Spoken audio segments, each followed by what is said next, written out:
asyrafil anbiya wal mursalin wa ala alihi wa sahbihi ajma'in.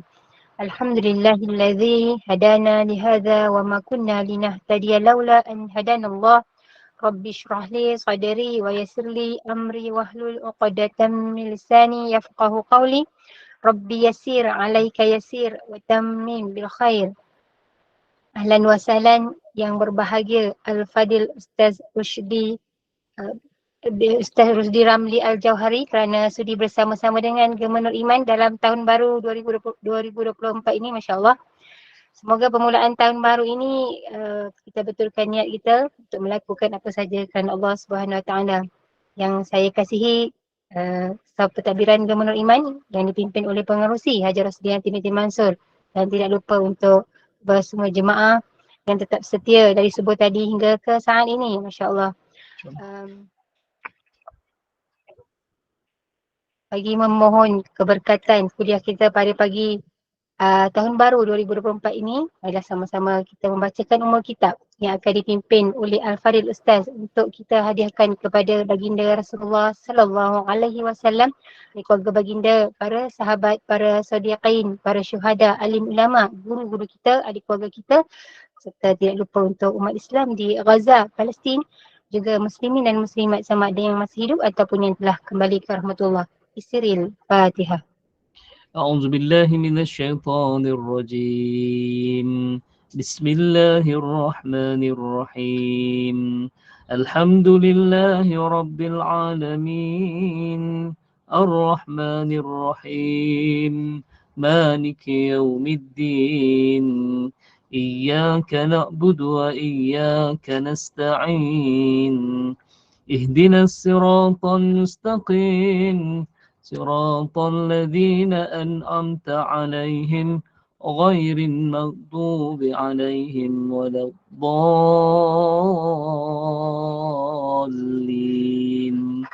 آمين. Amin ya Rabbal Alamin. Tanpa membuang masa, saya dengan penuh ta'zim menyerahkan kepada Al-Fadil Ustaz. Falyatafaddal mashkura.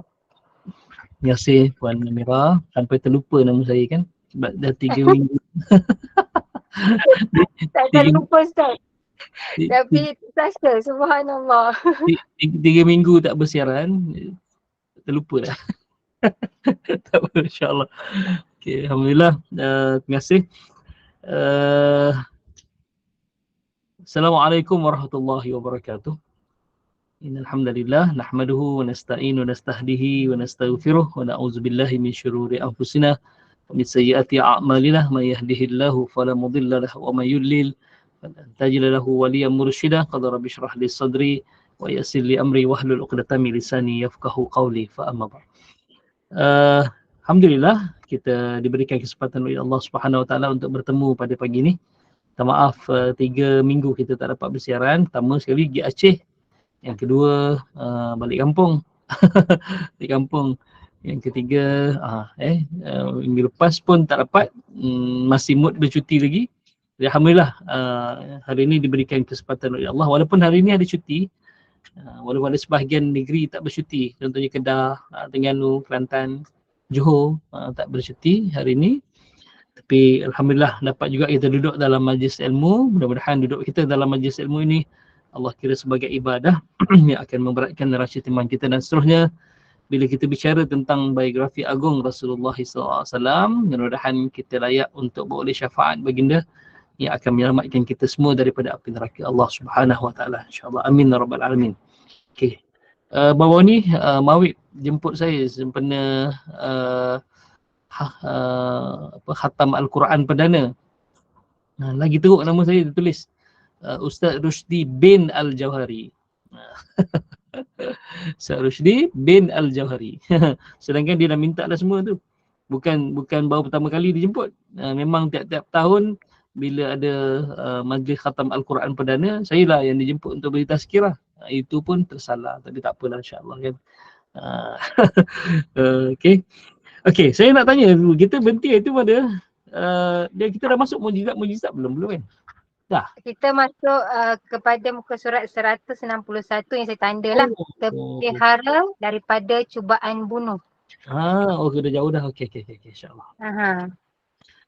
Okey, Alhamdulillah. Yang lepas kita bincang tentang Isra' dan Mi'raj kan, satu ayat sahaja telah membuktikan kekuasaan Allah Subhanahu Wa Taala pada perkataan Subhana, iaitu Maha Suci Allah, Allah jauh daripada sifat kekurangan, Allah jauh daripada sifat makhluk kan.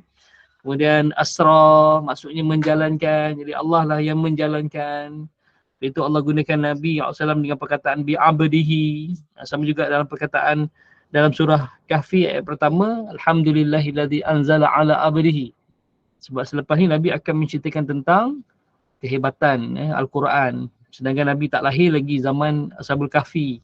Tapi Nabi boleh cerita dengan detail. Itu bukan kerana kehebatan Nabi SAW, tapi kerana wahyu yang telah diwahyukan kepada baginda SAW. Sebab itu Allah gunakan perkataan bi'abdihi. Jadi hamba ni sifatnya lemah. Ni hamba sifatnya lemah.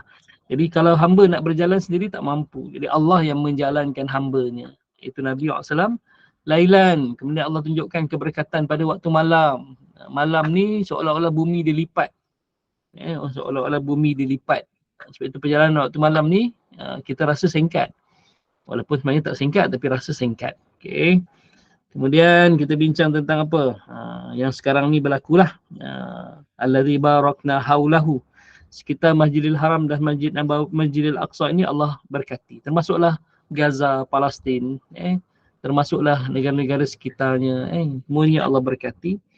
Kemudian untuk apa Allah jemput Nabi SAW Isra' dan Mi'raj? Linuriyahu min ayatina. Untuk pujuk Nabi SAW sebab Nabi ketika itu sedang, kalau istilah kita down lah, Nabi sedang bersedih. Sebab itu tahun itu dipanggil Amul Hazan, tahun kesedihan Nabi SAW.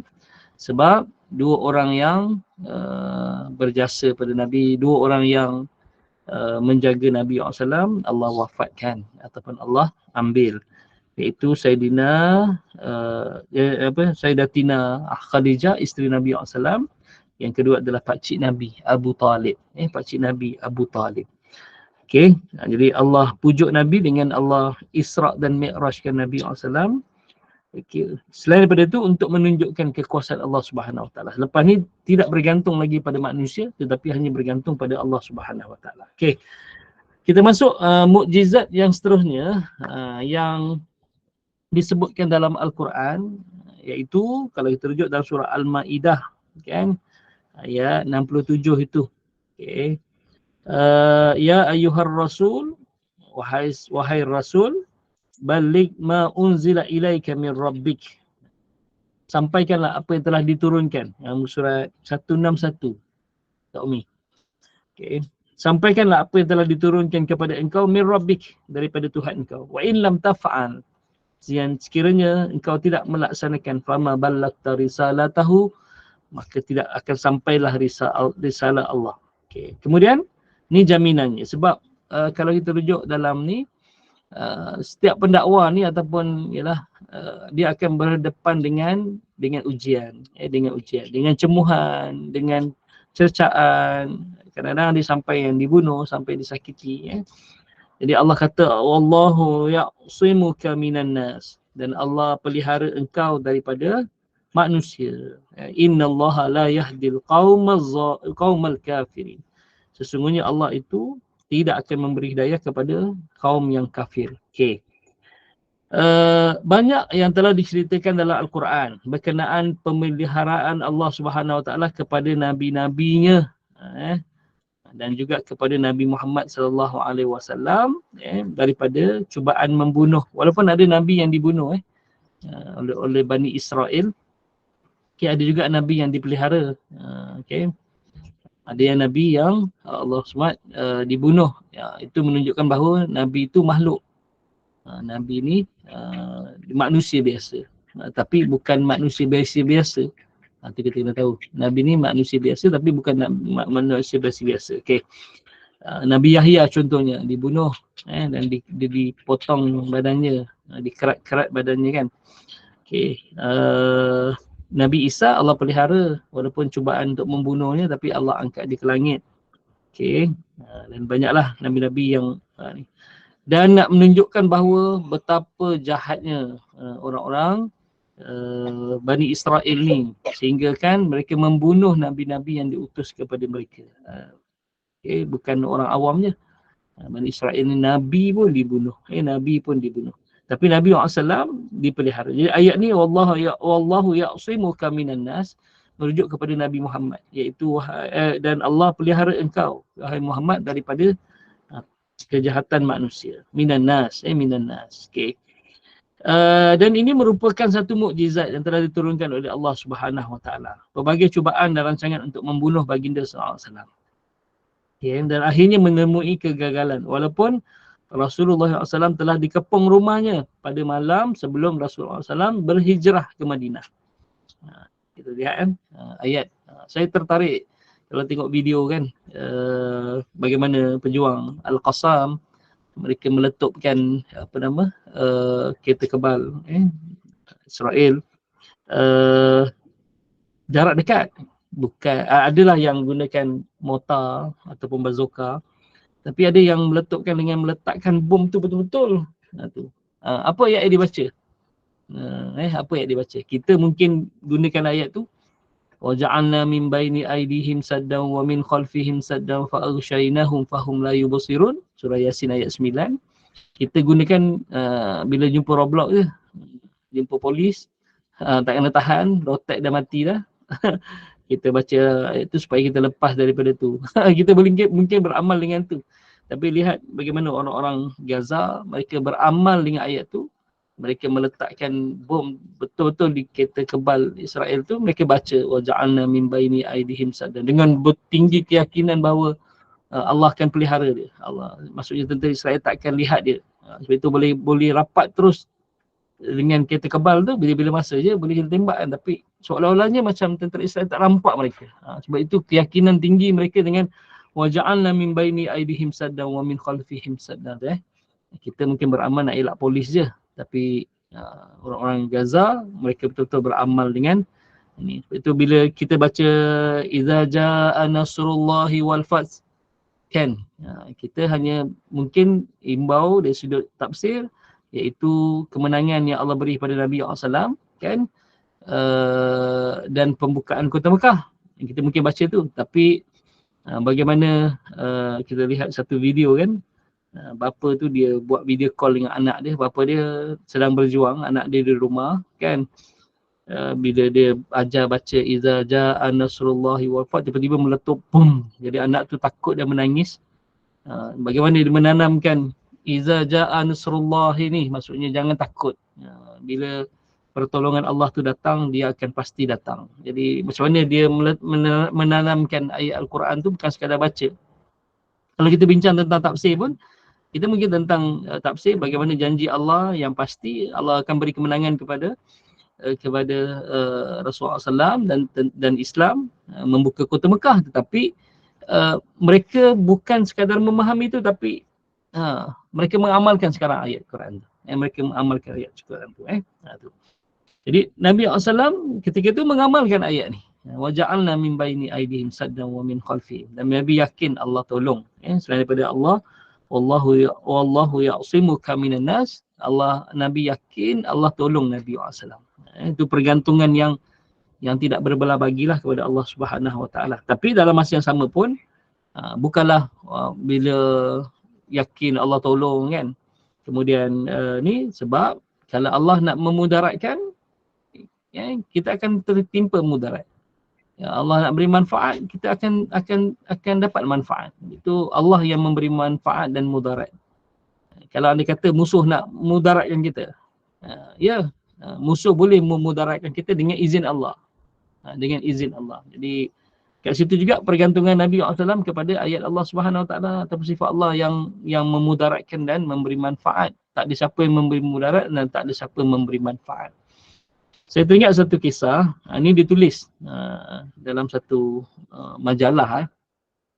Pengalaman seorang pelajar Malaysia yang belajar di Amerika Syarikat. Perempuan bertudung hijab. Kemudian dia balik jauh malam, ada program. Tiba-tiba dia terpaksa melalui satu jalan tu. Ini satu jalan yang memang terkenal jalan tu. Siapa lalu jalan tu memang kalau paling ringan pun kena rompak lah. Kena rompak, kena ragut. Itu paling ringan lah. Yang paling dahsyat, kalau perempuan tu diperkosa ataupun paling dahsyat dibunuh. Dibunuh. Tapi dia tak ada pilihan lain, dia terpaksa lalu buat itu. Apa yang dia buat? Ketika tu dia beramal lah dengan ayat Allah SWT, dia baca ayat kursi. Dia baca ayat kursi. Okay. Bila dia baca ayat kursi, dia lalu orang-orang jahat tu ada sekeliling tu dengan senjata semua dia. Dengan pisau lah. Memang kita tahu panggil Mak Black Mak Black. Dia.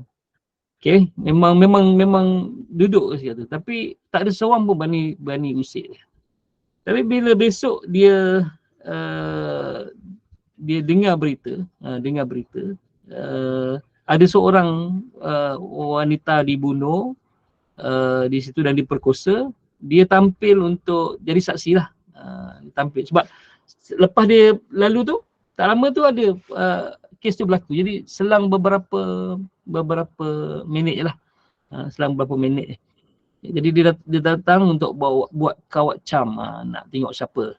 Jadi akhirnya dia ni, yang dia beranikan diri, dia tanya kepada yang dicam muka tadi, pernah dengar cerita ni kan.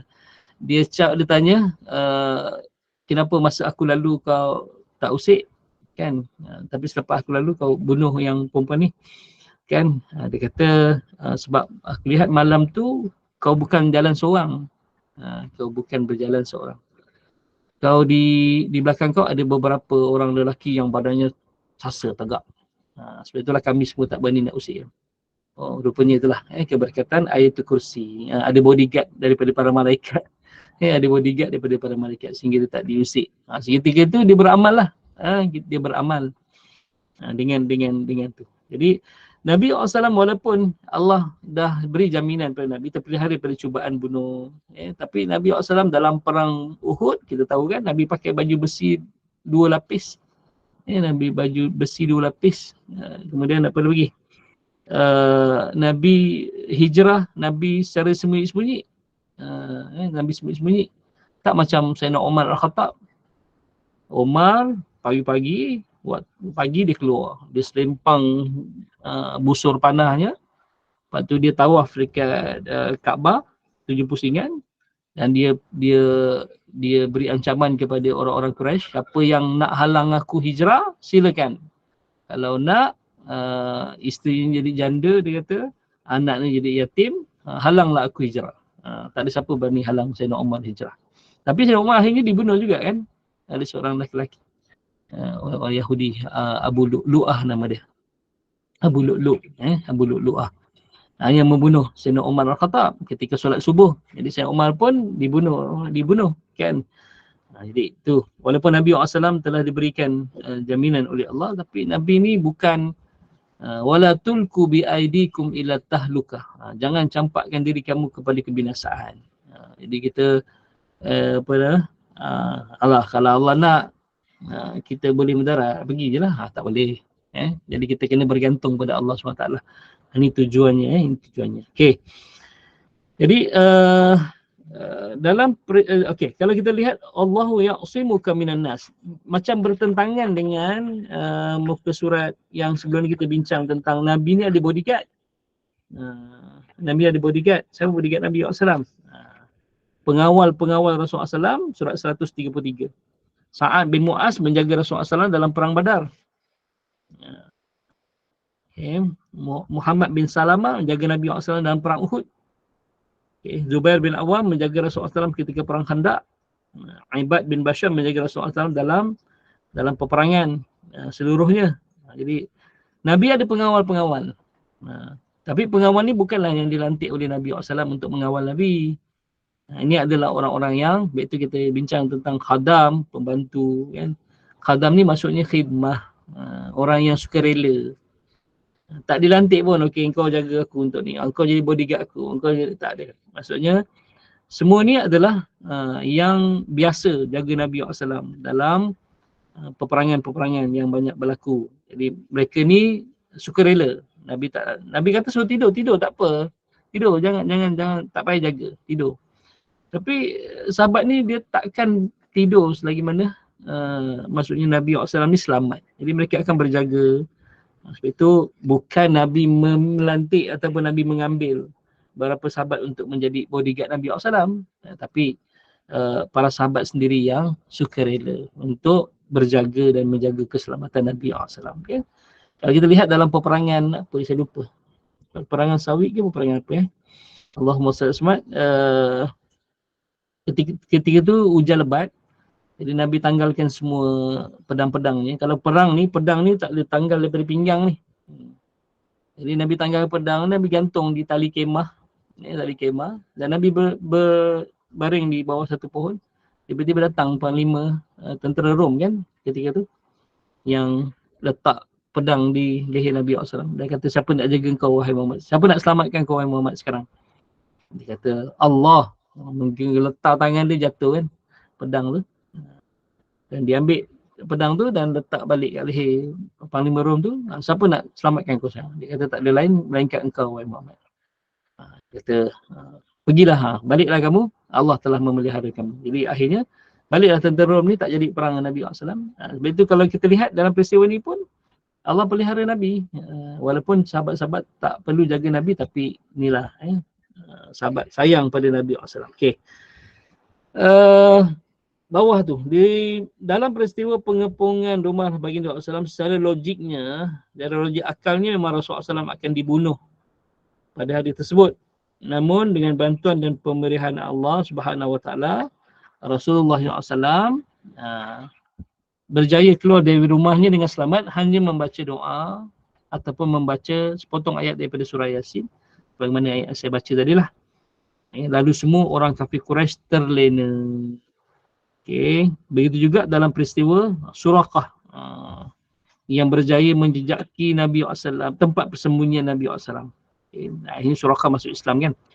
Lalu terserempak dengan Nabi dan Suraqah pun meluru untuk menyerang Nabi SAW. Tiba-tiba kuda yang tunggangnya tersungkur menyembah bumi. Berkali-kali Suraqah memacu kudanya untuk mengejar Nabi SAW, tapi tak berjaya.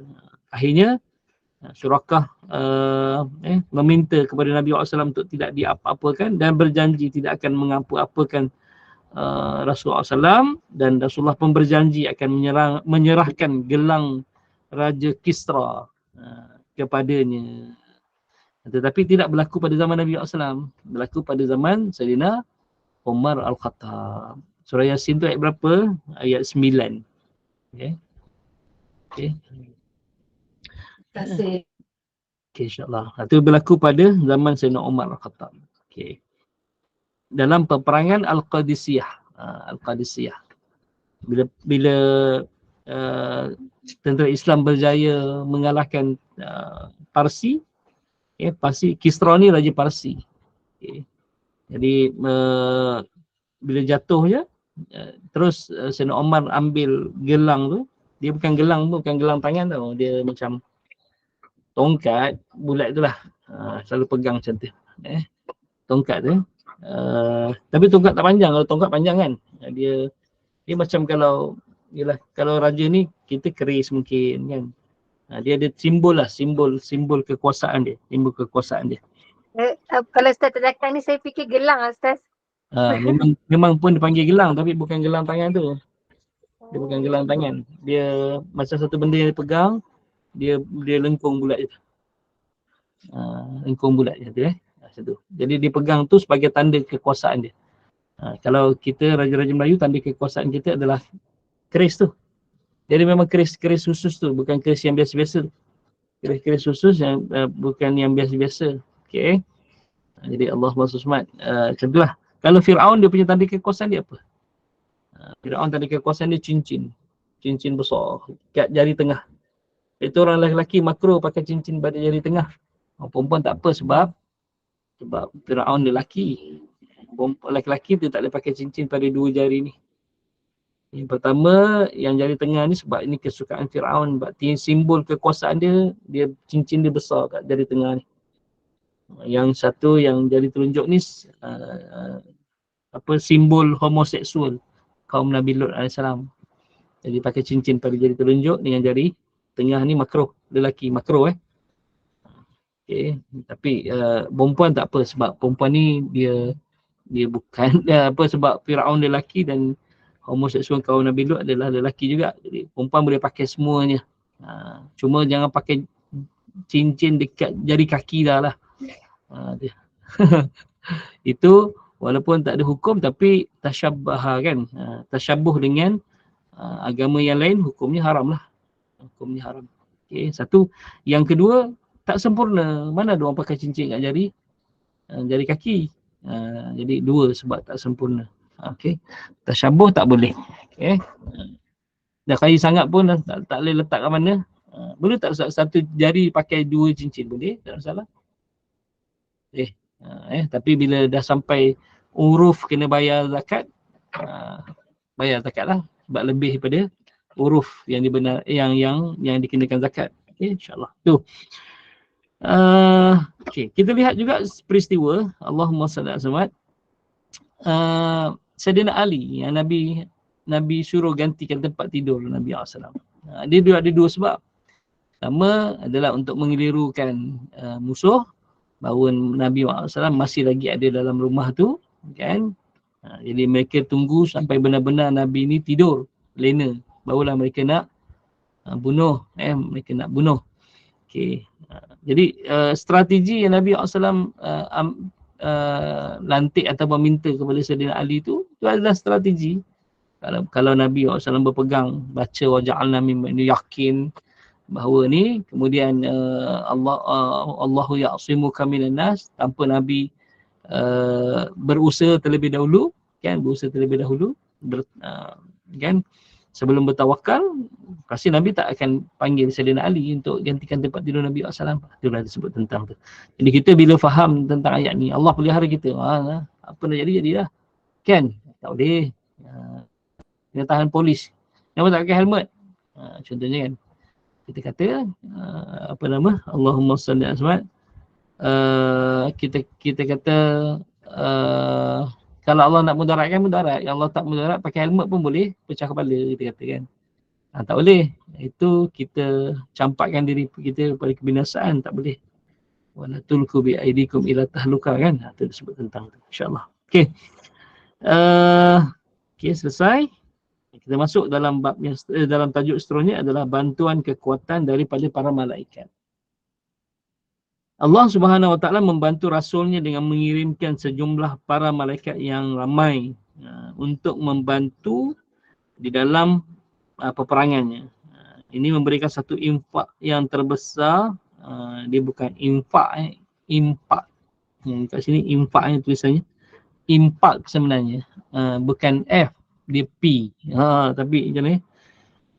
Yang terbesar terhadap kemenangan Rasulullah SAW dan tentera Islam. Secara tak langsungnya memertabatkan amal perbuatan Rasulullah SAW dan memberikan kelebihan dakwahnya. Jadi Allah menyatakan dalam Al-Quranul Aziz, sebagaimana firman-Nya dalam surah Ali Imran, in taqulu lil mu'minina alay yakfiyakum ayyumiddukum rabbukum bi 3,000 minal malaikati munzilin. Okay. Ingatlah ketika kami mengatakan kepada orang-orang mukmin, apakah tidak cukup bagi kamu Allah membantu kamu dengan menurunkan 3,000 malaikat daripada langit. Okey.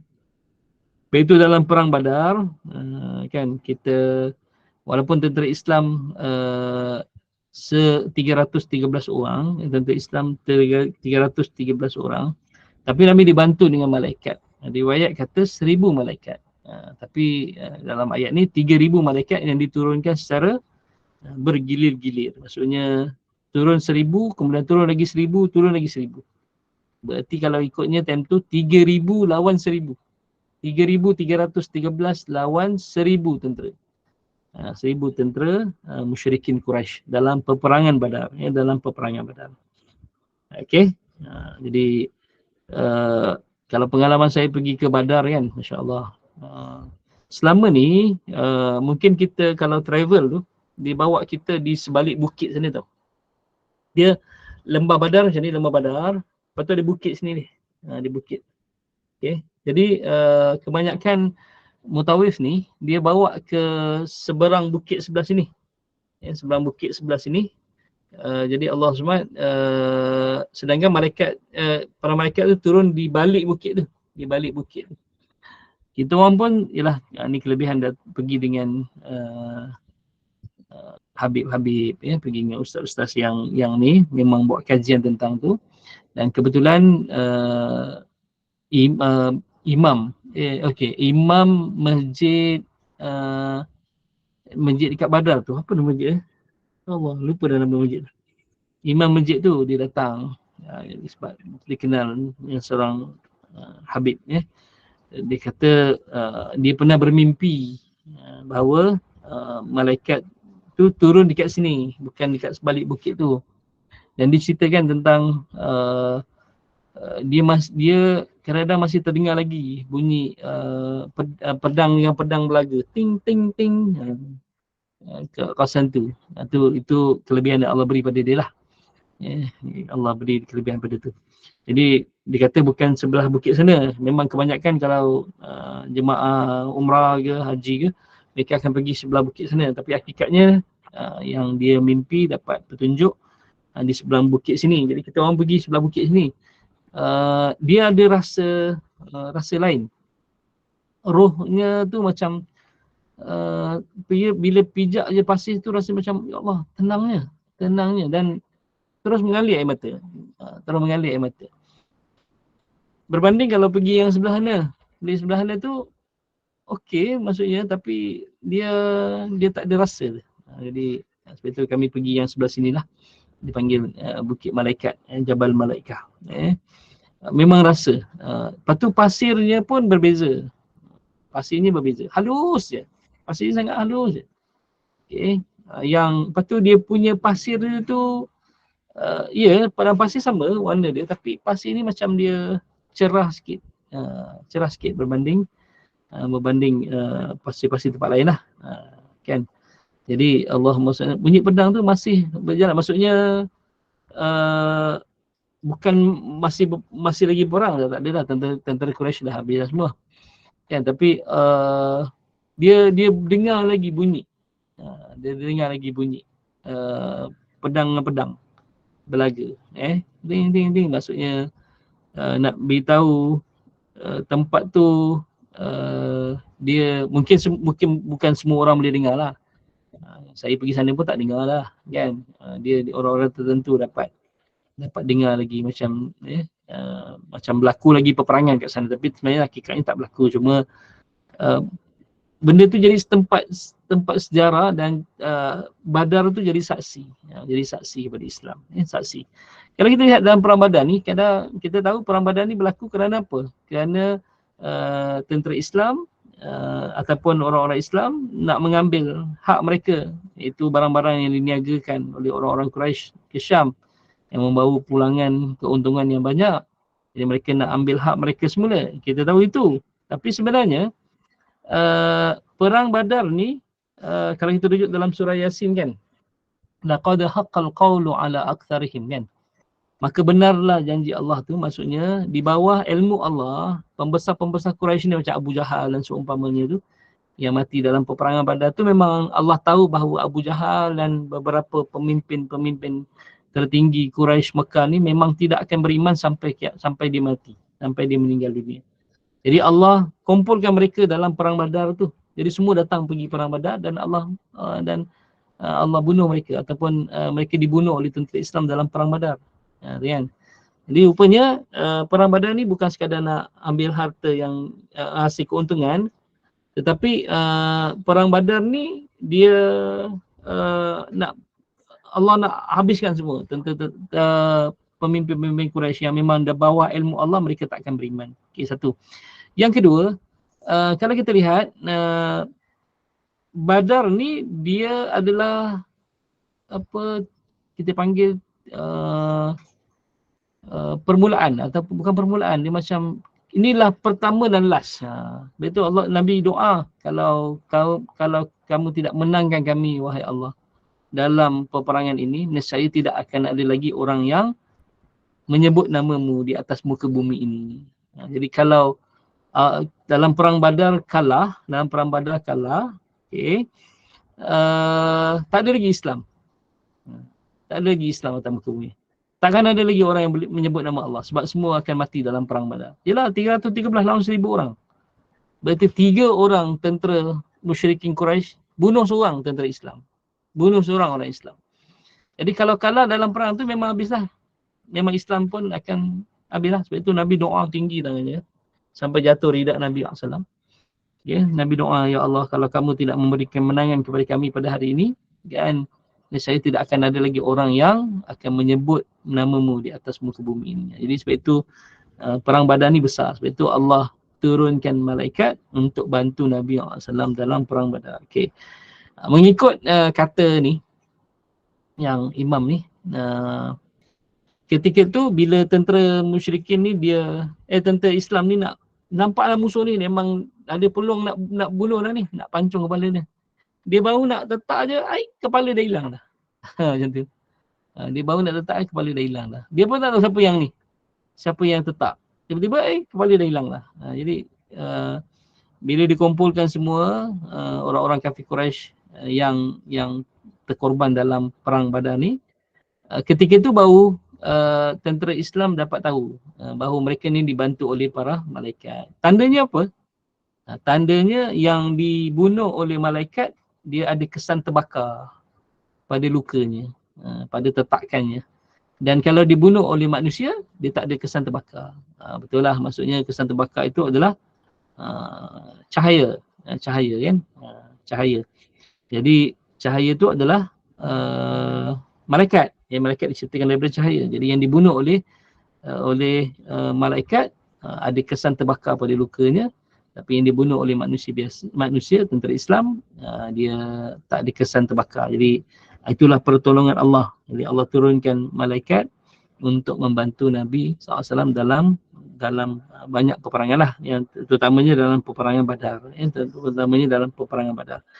Perang-perang lain pun ada juga. Sebab itu ada riwayat kata, dalam perang Badar ni, malaikat sendiri turun. Malaikat Jibril sendiri turun. Okay. Malaikat Jibril sendiri turun. Okay. Dan ketika itu para malaikat ni dia turun dengan kelengkapan perang. Dia bukan turun dengan bentuk yang sebenar. Dia turun dalam bentuk manusia. Dalam bentuk manusia. Okay. Dan ada riwayat kata, ni riwayat K lah pendapat ada di kalangan para malaikat yang mati syahid. Ada para malaikat yang mati syahid. Tu dia pendapat yang tu lah. Okay, nak menunjukkan bahawa malaikat pun berlumba-lumba untuk mati syahid. Para malaikat, dia ada di kalangan para malaikat yang Allah kabulkan untuk dia mati syahid. Sebab nak memuliakan orang yang mati syahid tu, maksudnya Allahumma salli, bukan sahaja manusia, tapi ada juga di kalangan malaikat juga yang mati syahid. Sebab Allah nak muliakan mati syahid tu. Ya Allah nak muliakan mati syahid. Okey, itu disebut tentang tu. Dalam peristiwa ni lah kalau kita lihat, dengan sebab kelajuan kuda, itu kalau kita sebut dalam surah Al-Adiyat, wal-adiyati dhabha, kan? Fal muriyati qadha, ayat ni. Amal kan hafal. Kan? Wal-adiyat maksudnya kuda perang. Yang mendengus suaranya tu, yang memecah keheningan subuh tu. Kemudian daripada kakinya tu ataupun kukunya tu percikkan api. Nak tahu, maksudnya lajunya lari, kuatnya kuda tu, angin kuda malaikat Jibril yang terbang atas Abu Jahal, terbang atas Abu Jahal, yang menghasilkan angin yang kuat sehingga Abu Jahal ni dia menggeletar ketakutan. Seperti itu dalam surah Ad-Duha tu kan, alladhi yanha 'abdan iza shalla tu kan, ayat ni kalau dia panggil pengikut ni yang ramai, kata Allah, sanad'u zabaniyah, jangan takut Muhammad, kami akan panggil malaikat Zabaniyah. Malaikat yang menyiksa manusia dalam neraka namanya malaikat Zabaniyah. Okey. Jadi kalau Abu Jahal panggil dia punya pengikut dia yang ramai tu, kami akan panggil malaikat Zabaniyah. Ketika tu kenapa malaikat Jibril, kenapa Abu Jahal dia macam berani sangat nak halang Nabi, nak sakiti Nabi kalau dia jumpa Nabi solat. kan, sebab dia tak tahu kalau Allah hantar malaikat Zabaniyah lagilah hancur lebur dia kan. Tapi sebab dia tak yakin pada tu. Tapi dia dapat keyakinan tu masa bila? Dia dapat keyakinan tu masa dalam perang Badar. Sebab itu bila angin kuda malaikat Jibril yang terbang atas dia tu, yang lompat atas dia, menghasilkan angin yang kuat, dia sehingga menggeletar ketakutan, tak boleh bergerak, kaku terus. Ketika itulah ada dua orang yang kita bincang, Mu'az bin Afra dengan Mu'az bin Amr bin Jamuh yang bunuh Abu Jahal dalam peperangan tu. Sebab dia tak boleh bergerak, dah macam kaku dah. Jadi dua anak muda ni ambil kesempatan untuk bunuh. Tu disebut tentang tu. Jadi Allah bantu Nabi SAW terutama dalam perang Badar dengan turunnya malaikat. Dengan turunnya malaikat. Ini yang disebut dalam Al-Quran. Okay. InsyaAllah. Seterusnya kita masuk dalam tajuk seterusnya, bantuan kekuatan daripada angin. Okay. Allah Subhanahu Wa Taala berfirman dalam surah Al-Ahzab. Ya ayyuhallazina amanu, ya ayyuhallazina amanu zkuru ni'matallahi 'alaikum iza'atkum junudun fa'arsalna 'alaihim rihan wa junudan lam tarauha wa kana Allahu bima ta'maluna basir. Wahai orang-orang beriman, ingatlah nikmat yang diturunkan ke atas kamu tatkala datang kepada kamu tentera-tentera. Yang ini tentera musyrikin Quraisy bergabung dengan tentera daripada Bani Quraiza, Bani Nadir, Bani Qainuqa. Itu orang-orang Yahudi Madinah yang bergabung untuk memerangi Islam. Kata Allah, fa'arsalna alaihim, kami datangkan kepada mereka, kami hantar kepada mereka rihan, angin. Angin kencang, wa junudan lam tarauha, dan tentera-tentera yang kamu tidak dapat lihatnya, iaitu para malaikat. Sebab itu saya sebut tadi kan, maksudnya bukan perang Badar saja Allah utus malaikat untuk bantu Nabi SAW. Dalam perang Ahzab juga Allah bantu Nabi dengan Allah hantar malaikat yang lam tarauha, yang kamu tidak dapat melihat tentera-tentera ini. Sekarang ni kalau kita lihat, kalau ikut rakaman-rakaman suara yang berlega-lega di kita punya ni, media sosial kita, WhatsApp kita, ada ketakutan tentera Israel kan, yang tak nak pergi perang sebab dia kata dilihat semua, dia tahu tentera Al-Qassam semua pakai baju hitam kan, tapi tentera ni pakai baju warna putih semua kan, tentera baju putih semua. Jadi dia tak tahu daripada mana munculnya. Tembak tak mati. Sebab itu semua tentera ni tarik diri. Semua tak nak pergi perang. Ada yang bunuh diri. Ada yang mengalami mental lah. Maksudnya jadi sampai gila. Sebab tak sanggup nak pergi perang. Sebab dia kata dia perang dengan hantu, dia kata. Dia perang dengan hantu. Mungkin Allah bantu tentera-tentera Gaza ni dengan Allah utus malaikat. Kita tak tahu. Itu tentera-tentera Allah SWT. Ada lagi tak tentera-tentera Allah dengan para malaikat? Ada. Kalau tak, kenapa Allah lantik Jibril AS selamanya tugasnya berakhir dengan kewafatan Nabi SAW. Tidak lagi wahyu diturunkan kepada para Nabi. Sebab Allah SWT, Nabi dah wafat. Tapi tugasnya, kalau kita rujuk dalam Al-Quran kan, surah Al-Qadr, 4 malaikat yang diperintahkan untuk menjaga urusan manusia kan. Jadi termasuklah malaikat Jibril. Tugasnya apa sekarang ni? Tugasnya adalah menjaga tentera-tentera Allah. Jadi dia tugasnya untuk jaga tentera-tentera Allah SWT. Kalau ikutnya macam Menteri Pertahanan lah kan. Tapi dia jaga tentera-tentera Allah. Jadi tentera Allah masih ada sampai sekarang. Okey, itulah sebut tentang insya-Allah. Okey, tu. Jadi kisah ini menerangkan tentera Ahzab. Sekarang ni pun dalam perang Badar, dalam perang yang berlangsung di Gaza, dia bukan tentera Israel je. Kan? Tentera Amerika, tentera British, tentera apa semua bergabung sebenarnya. Bergabung. Kalau tak secara bantuan Allah SWT, ketenteraan pun bantuan keuangan, bantuan peluru. Ada bom yang jatuh tu Amerika punya peluru kan. Jadi itu tentera Ahzab. Ahzab ni Hizbu. Hizbu ni pasukan boleh, Hizbu ni kumpulan boleh, Hizbu ni Kalau parti pun boleh parti, panggil parti kan. Jadi ahzab pluralnya, singularnya adalah hizbu, Hizbullah tu panggil ya. Jadi sekarang ni tentera-tentera yang menyerang Gaza bukan Israel saja. Itu tentera sekutu dipanggil. Jadi ahzab lah. Itu dalam doa turut nazilah kita kan. Wa ya hazimal ahzab. Wahai Allah yang menghancurkan ahzab, tentera ahzab. Tentera ahzab ni tentera musyrikin Quraisy bergabung dengan Yahudi Madinah kan, dipanggil ahzab. Ihzimhum, hancurkanlah mereka kan. Iaitu golongan yang dikalahkan oleh tentera Islam melalui perang Khandaq, di mana peperangan Ahzab ni dinamakan juga perang Khandaq. Khandaq ni maksudnya parit. Okey, selain namanya perang Ahzab, namanya perang Khandaq, peperangan parit. Di mana Allah menghantar angin kencang yang menebangkan mereka dan akhirnya Rasulullah SAW dan tentera Islam diberikan kemenangan.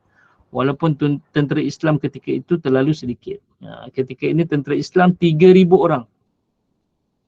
Lawan dengan tentera musyrikin Quraisy bergabung dengan Yahudi Madinah 10,000 orang. Jadi 3 kali ganda. 3 lawan 10,000. 3 lawan 10,000. Macam tentera Al-Qassam yang diantar, ikut maklumat, 5,000 orang saja. Kan? Dia ada lagi simpanan 35,000 orang. Tak dihantar tentera yang Allahumma salli alaihi wasallam, tentera-tentera elit, komando-komando tak turun lagi. Yang perang sekarang tentera-tentera biasa je. Itu pun tentera Israel tak boleh nak hancurkan Gaza. Sebab Gaza ni kecil je. Saya alhamdulillah Allah pernah berikan izin masuk ke bumi Gaza 2013. Kan? Gaza ni, kita jalan-jalan air dah terkeluar daripada Gaza dah. Gaza ni dia punya lebar dia lebar 12 km. Panjang dia 60 km. 60 km. Jadi macam tu lah. Macam besar Kajang je lebih kurang. Lebih kurang besar Kajang je. Kan? Keluar air dah masuk nilai dah. Nilai dah Negeri Sembilan dah. Jangan-jangan dah masuk dah KL dah. Petaling Street. Tak adalah Petaling Street. Petaling kecil-kecil sangat. Okay. Dia tak besar, 12 km lebar dia, panjangnya 60 km je. Jadi memang sekejap je lah nak. Kalau Singapura lagi besar daripada Singapura. Singapura tu lagi besar, 30 km kan. Jadi Gaza kecil sangat sebenarnya. Jadi kalau nak ikutnya, perang 74 hari, 75 hari masuk hari ni. Dah hancur dah, habis dah. Bangunan-bangunan semua. Tapi kenapa masih ada lagi? Kenapa masih tak boleh nak kalahkan lagi? Kenapa? Segenap bukan daripada jet pejuang ke, tentera darat, laut lagi yang diserang kan. Peluru pandu yang setiap hari dijatuhkan. Jumlah bom yang dijatuhkan, kalau ikut statistik yang diorang buat, kalau Hiroshima dan Nagasaki tu 2 kali ganda. Kekuatan bom maksudnya kilogram bom yang diledakkan ke Gaza 2 kali ganda daripada bom atom Hiroshima dan Nagasaki. Kan? Dia tak hancur lagi. Sebab apa? Sebab Allah tolong. Sebab Allah tolong. Itulah sebenarnya bantuan Allah SWT dengan malaikat. Kemudian kalau kita lihat tentera Ahzab ni dikalahkan oleh Allah SWT dengan Allahumma salli Allah datangkan angin dan juga bantuan malaikat juga yang tak dapat dilihat oleh orang-orang, oleh tentera Islam. Selain daripada itu, kalau kita lihat kan dalam perang Ahzab ni, tentera-tentera Islam ni boleh tidur kan. Dia memang malam tak berperang sebab gelap. Dia takkan berperang malam. Dia bila nampak cerah-cerah sikit, dia akan mulakan serangan. Sebab tu surah Al-Adiyat disebut ayat itu yang disebut tentang ayat wasubhi apa? Sorry sekejap. Ini lah masalahnya. Kalau kita dalam surah Al-Adiyat. Okay. Surah Al-Adiyat yang disebut ni. Fal-mughirati subha. Fal-mughirati subha. Dan kuda yang menyerang pada waktu pagi, waktu subha tu. Jadi bila nampak je cahaya dia, mereka akan serang terus. Jadi yang peliknya tentera Islam ni, dia boleh tidur malam tu. Boleh tidur. Jadi tu yang dia kata, macam mana kami boleh tidur ni sedangkan kami ni dalam keadaan ketakutan. Itu Allah sebut dalam surah Al-Anfal, Allah jadikan waja'alna apa? Nu'as amanatan lahum kan. Allah jadikan rasa mengantuk dan tidur itu sebagai keamanan kepada mereka. Jadi yang bagi mereka tenang supaya tak fikir tentang ketakutan nak berperang ni, Allah berikan mereka ni, Allah berikan mereka rehat dan Allah berikan mereka ni tertidur. Yang mereka pun tak sangka macam mana mereka boleh tidur dalam keadaan yang getir ni. Sepatutnya dalam keadaan macam ni tak boleh tidur ni. Yang tak boleh tidur. Rupanya Allah beri bantuan pada mereka. Mereka boleh semengantuk dan tertidur. Jadi itu semua bantuan daripada Allah SWT. Okey. Lepas tu dalam surah Al-Anfal juga kalau kita lihat kan. Nanti kita akan bincang seterusnya ni. Ayat seterusnya, untuk seterusnya iaitu yang ni selepas daripada bantuan angin ni, bantuan kekuatan dengan menetapkan hati pengikutnya. Yang last tu dia tu, bantuan lontaran anak panah daripada Allah. Kalau kita lihat tentera Gaza kan sekarang ni, kalau mereka nak lepaskan peluru mereka akan baca apa ayatnya? Itu ayatnya, wama ramaita idh ramaita walakin Allah rama kan. Jadi mereka beramal dengan ayat Allah SWT. Kita mungkin baca ayat ni tapi kita hanya memahami tafsir, itu pun dah cukup baik dah, faham tafsir tu, bahawa Allah tidak akan ketika mana kamu melempar anak panah tu, sebenarnya bukan kamu melempar tapi Allah yang melempar kan. Kita faham tafsir tu dah cukup baik dah, tapi orang Gaza ni sekarang ni mereka beramal dengan ayat Quran tu dan yakin. Sewaktu mereka lepaskan peluru tu, baca ayat ni, wama ramaita idh ramaita walakin Allah rama. Mereka tembak. Dia kuat keyakinan bahawa memang dia yang lancarkan peluru, tapi yang mengenakan sasaran tu adalah Allah. Bila kena, pum, bayangkan kereta kebal semua laju kan, dia lepaskan tu, mungkin tak kena sasaran tapi tepat kena kan. Tu Allah yang melempar. Iz ramaita wa ma ramaita iz ramaita walakin Allah rama. Dan tidaklah engkau melempar atau melontar kan ketika mana kamu melontar atau melepaskan anak panah itu, walakin Allah rama, tetapi Allah lah yang melemparnya. Sebenarnya Allah pegang ni lah, kena kan, walaupun hakikatnya macam tak boleh kena, tapi itulah kekuatan Allah bantu. InsyaAllah saya rasa cukup sekadar tu untuk pertemuan kita hari ini. Kita dah bincang ini dengan pertama sekali terpelihara daripada cubaan bunuh. Okay. Allah pelihara Nabi SAW. Okay. Yang kedua adalah bantuan kekuatan daripada para malaikat, dan seterusnya bantuan kekuatan daripada angin. InsyaAllah nanti kita akan bincang 3 lagi, iaitu bantuan kekuatan dengan menetapkan hati pengikut dan mencampakkan ketakutan pada hati musuh. Okay. Ini antara mukjizat yang Allah beri pada Nabi SAW yang dicatat dalam Al-Quran. Kemudian bantuan lontaran anak panah dan juga menjinakkan hati orang mukmin. Sebelum kita masuk dalam seterusnya mukjizat yang diceritakan dalam sunnah-sunnah Nabi SAW. InsyaAllah. Okay, silakan. Ustaz, nak buka soalan tu, Ustaz. Ya. Bantuan daripada malaikat tu kan, kiranya dia dalam pelbagai lah, dia datang berkuda ke macam tu Ya. Sebab kalau kita tengok perang Uhud contoh dia, perang Badar contoh, tentera berkuda dari pihak Islam ni tak banyak kan Ustaz? Macam perang Badar 2 je tentera berkuda, perang Uhud 50 berbanding dengan musuh beratus. Ya. Betul. Ada yang datang dalam bentuk malaikat, ada datang dalam bentuk manusia. Ada yang datang dalam bentuk angin, ada yang datang dalam bentuk ni. Okey.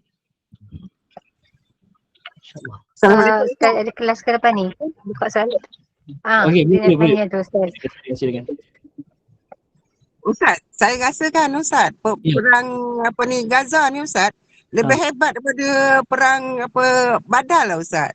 Pasal apa? Saya rasa jumlah tentera dia kan, jumlah tentera Hamas ni dia tak sebanyak berapa puluh kali ganda dengan dengan Israel tentera kan. Tapi Betul. kemenangan daripada tu lebih kalau daripada Badar dulu 313 banding 1000 juga. Macam ni tentera Hamas ni sikit sangat Ustaz. Tapi dia 5,000. boleh kalahkan, makna pada saya ni satu keajaiban Ustaz. Ya. Saya tengok satu lebih hebat pada Badar lah saya rasa Ustaz. Macam pertolongan Allah SWT tu terlalu besar.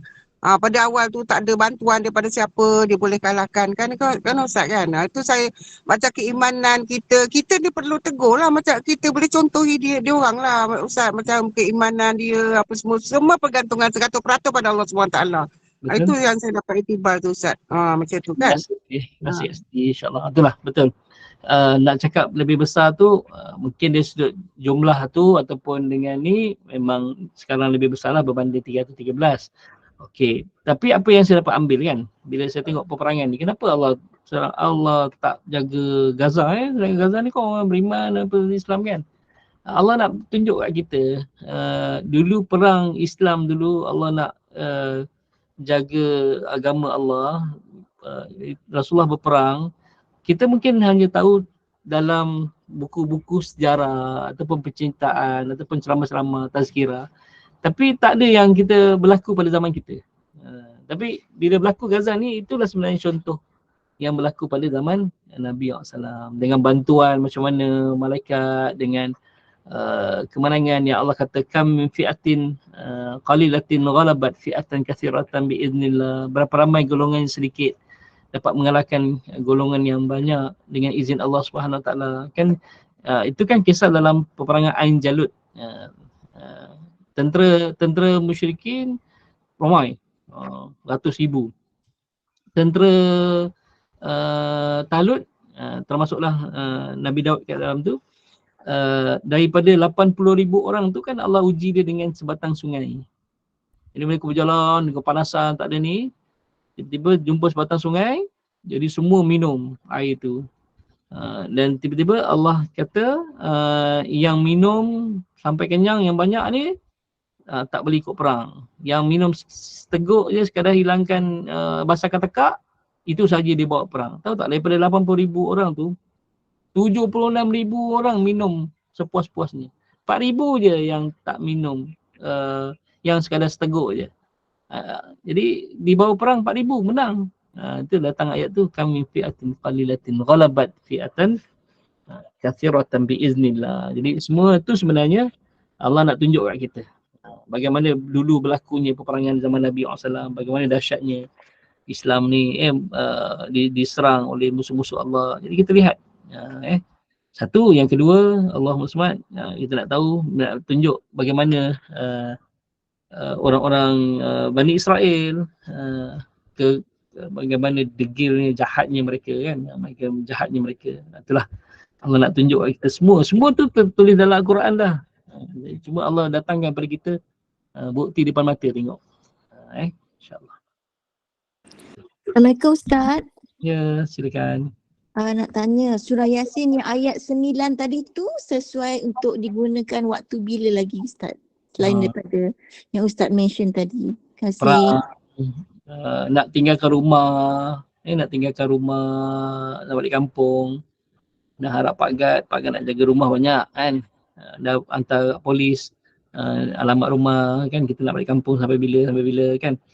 Sebelum kita tinggalkan rumah tu, kita baca waja'alna min baini aydihim saddan wa min khalfihim saddan fa aghshainahu fa hum la yubsirun. Baca ayat tu, insya-Allah Allah pelihara rumah kita daripada jahat-jahat manusia lah, maksudnya rompak ke, pecah rumah ke, sebagainya.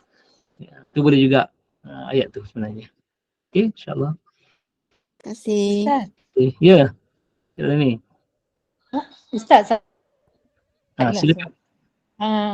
Saya kan ayat Yasin tu saya guna belum memandu saya gunakan Ustaz, insyaAllah dia mengatakan apa ni kita thread polis thread pun kita boleh lepas insyaAllah, dan Allah akan tunjuk kita jalan macam kita sesat ke, tapi kita yakin Ustaz, kita yakin. Saya memang sebelum memandu mesti Baca ayat. ayat tu dengan ayat memandu yang apa wajah ana tu kan. Betul. Ada satu ayat memandu tu Ustaz, subhanalladzi tu. Sakral hadza wa ma kunna lahu muqrinin tu. Saya memang betul. Tu boleh juga. Ya, saya semalam ada kuliah subuh di sinilah Masjid Madrasah Putra ni. Bulan lepas saya kuliah, saya bawa tajuk rasional sunnah, maksudnya rahsia di sebalik sunnah Nabi SAW, atau hikmah di sebalik sunnah Nabi SAW. Saya sebut tentang nama yang baik, rasional nama yang baik. Itu Nabi menamakan jubahnya, Nabi menamakan untanya Quswa kan. Yang nama Quswa ni kuat, gagah tahan lasak, tu namanya Quswa tu. Okey. Kemudian Nabi namakan apa serbannya semua. Okey. Saya sebut saya ada kucing. Kucing saya namanya asalnya masa beli tu namanya Rusty, sebab tuannya tu beri nama Rusty. Sebab ada karat kat hidung dia, ada hitam. Yang lain semua cantik, putih dengan kuning-kuning sikit bulu dia. Oren-oren sikit. Lepas tu ada hitam dekat dia punya hidung dia. Jadi tuan ni panggil dia Rusty karat. Jadi bila dia sakit, kena virus, masuk ward 8 hari. Masuk ni specialist kan. 8 hari. Lepas tu keluar bil tahu tak apa? RM1,900 bil dia. RM1,900. Lepas tu saya kata, oh mahalnya bang, dia kata kan. Saya telefon saya punya ejen takaful, Syekh. Kucing tak ada boleh ambil ni ke? Takaful ke? Mahal ni, ngalahkan orang. Gelak dia. Kan?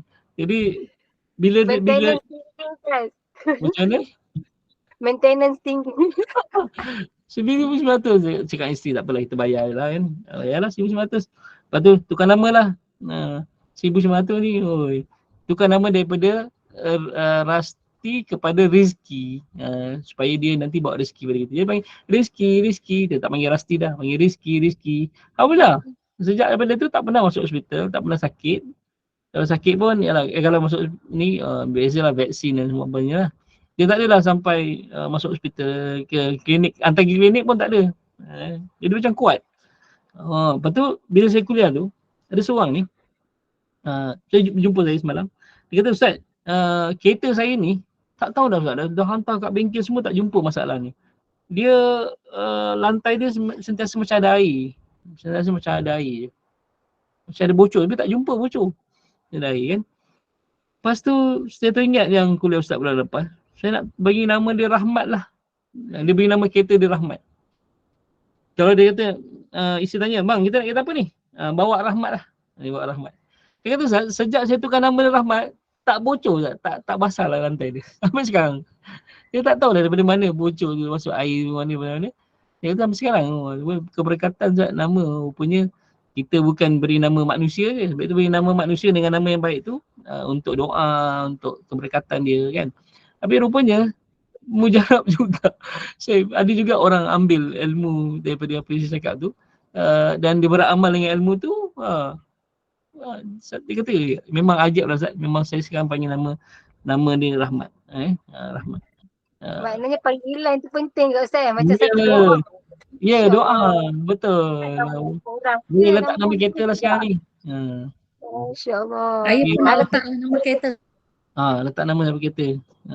Letak nama yang kuat-kuat sikit. Rahmat ke, Redha ke. Jangan letak nama Ferrari. Alamak, Ferrari tu memang dah nama dia betul kan. Rezeki ke, kan. InsyaAllah. Okay, kita jumpa lagi. Baik, insyaAllah kita tutup lah Ustaz. Nanti kita sambung pada muka surat 164 tu kan Ustaz. Mukjizat yang ketujuh, bantuan kekuatan dengan menetapkan hati pengikut dan mencampakkan ketakutan pada hati musuhnya. Betul? Betul Ya. Baik, insyaAllah.